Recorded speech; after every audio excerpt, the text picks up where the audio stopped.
नमस्कार, आप सबका मोरे श्याम चैनल में स्वागत है। आज का विषय है गुरु पूर्णिमा का शास्त्रोक्त महात्म्य। आज इस वीडियो में हम जानेंगे श्री वेदव्यास का परिचय, शास्त्र ने इनके लिए क्या कहा है, गुरु के लिए क्या कहा है और इस गुरु पूर्णिमा का समय, पूजन इत्यादि संक्षेप में जानने का प्रयत्न करेंगे। अस्तु। तो सबसे पहले चलिए श्री विष्णु पुराण में वेदव्यास कौन है। तो पराशर मुनि जो श्री वेदव्यास के पिता है वो मैत्रेय से कहते हैं, सुनिए। तो पराशर मुनि ये बोले कि कृष्ण द्वैपायन को तुम प्रत्यक्ष नारायण ही जानो, क्योंकि हे मैत्रेय, नारायण से अन्य कौन पुरुष इस भूतल पर महाभारत की रचना करने वाला हो सकता है। ये श्री विष्णु पुराण के तृतीय अंश के चौथे अध्याय का 5वां श्लोक। अब दूसरा प्रमाण सुनिए। फिर पराशर जी कहते हैं, हे महामुने, प्रत्येक द्वापर में व्यास स्वरूप भगवान श्री विष्णु जगत के कल्याण के निमित्त एक वेद के अनेक भेद करते हैं। ये श्री विष्णु पुराण के तृतीय अंश के तीसरे अध्याय का 5वां श्लोक। और स्पष्ट सुनिए वेदव्यास कौन है। तो फिर पराशर कहते हैं, जिस शरीर के द्वारा वो प्रभु एक वेद के अनेक विभाग करते हैं, वह मधुसूदन भगवान का शरीर वेद व्यास नाम से विख्यात होता है। स्पष्ट कह दिया, ये वही श्री कृष्ण भगवान वेद व्यास बन के आते हैं। ये श्री विष्णु पुराण के तृतीय अंश के तीसरे अध्याय का 7वां श्लोक। अब इतने प्रमाण से स्पष्ट हो गया होगा कि वेद व्यास स्वयं भगवान का दूसरा स्वरूप है। उन्हीं वेद व्यास ने वेद के 4 भाग किए, श्री महाभारत की रचना की और ब्रह्म सूत्र भी बनाया। अब चलिए भगवान श्री शंकर और माता पार्वती के पास। तो श्री गुरु गीता में भगवान श्री शंकर गुरु के विषय में ये कहते हैं कि गु शब्द का अर्थ है अंधकार, अज्ञान, और रू शब्द का अर्थ है प्रकाश अर्थात ज्ञान।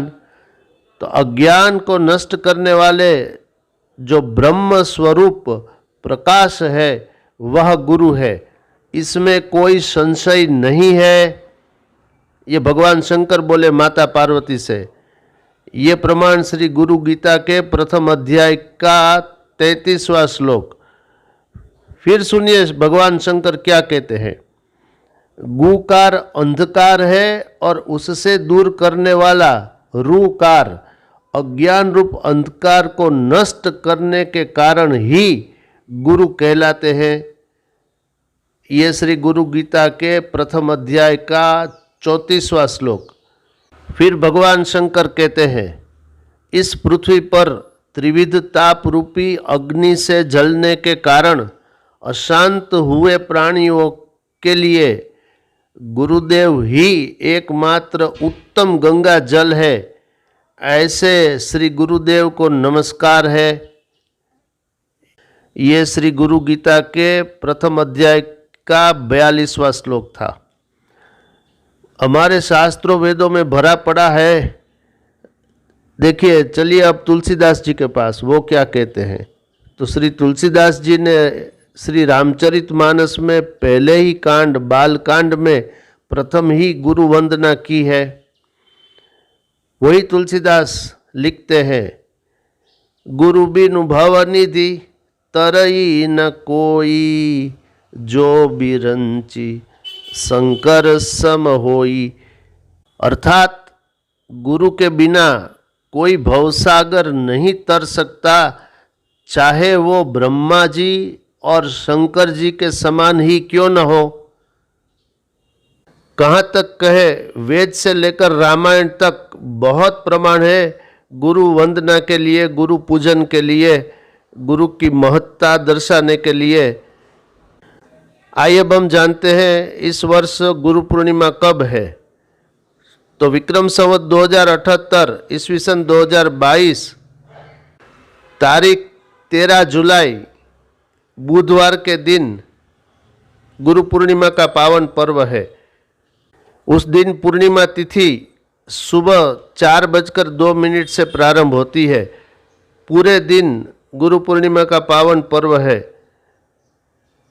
मनुष्य को चाहिए कि अपने अपने गुरु की वंदना करे, पूजन करे, उनको दक्षिणा दे और उनका हृदय से सम्मान करे, क्योंकि गुरु के कारण ही जीवात्मा अपने लक्ष्य तक, भगवत प्राप्ति तक पहुंच सकता है। इस वीडियो में इतना ही, शेष फिर कभी। बोलिए श्री राधा कृष्ण भगवान की जय।